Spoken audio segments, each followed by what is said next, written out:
Welcome to another episode of your favorite libertarian. Today is part 3, which means we're going to take this, and put them together.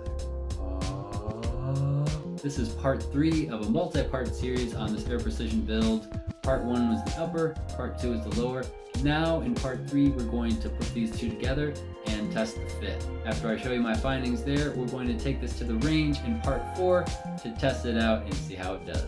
If you remember part 2 where we talk about this lower and the differences between this lower and a mil-spec lower, you'll notice that there's that little nub right there. That is going to be a tensioning screw so that you can push up against this portion right here so you can get a nice tight fit between the upper and lower. I haven't messed with that at all, so when I'm test fitting this, I'm just going to see what it's like without any adjustment on that screw. Ready? Here we go. Here we go. Don't look, YouTube, don't look.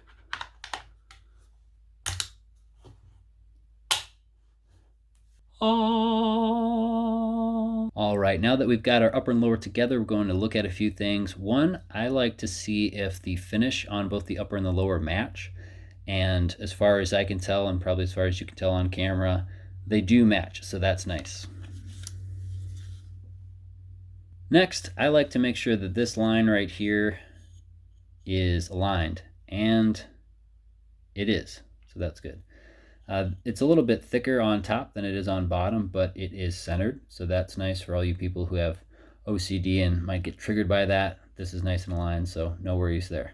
Next thing I like to do is make sure that the takedown pins pop in and out without needing any tools or too much pressure, so those are good. Next, we're going to look at the upper and lower and see if there's any wiggle room in between here or if it's a nice tight fit.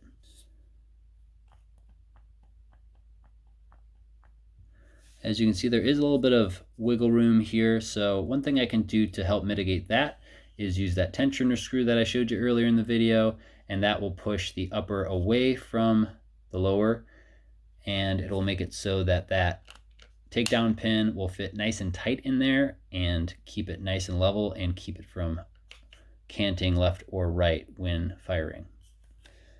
If there's any movement or any gap in between the upper and the lower right here, that's not going to be solved by that tensioner screw. So we'll just go ahead and look, see if there's any space in between. There is a very, very, very slight amount. It's so minimal though that I wouldn't even worry about it. If you want to, you can get little spacers or little shims that you can put in here if you really want to eliminate it completely. But it's so minimal that I'm not even going to bother with it. Now that we have tested for fitment, we are going to test for functionality.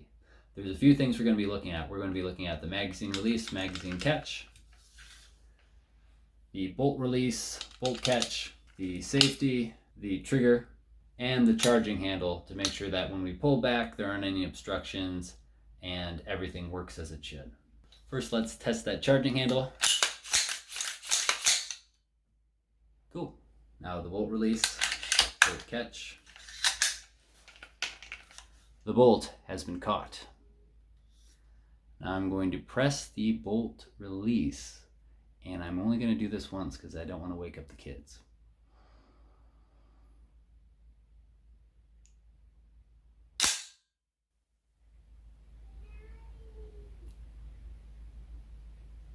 Now let's test the magazine release. Nice. And I have put other magazines in here, so I know that they drop free, they click in, we're good there. Now pointed in a safe direction and unloaded, we're going to test the safety and the trigger. With the safety on, we're going to pull the trigger and make sure that it doesn't work. Nice. Now we're going to turn the safety off or put it in the fire position and make sure that it does work.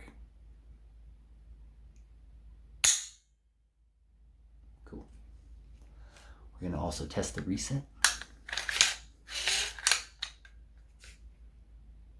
Listen for that reset. Nice.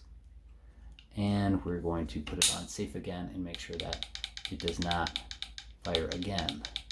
Also, the dust cover clicks into place and moves out of the way when the bolt moves backwards.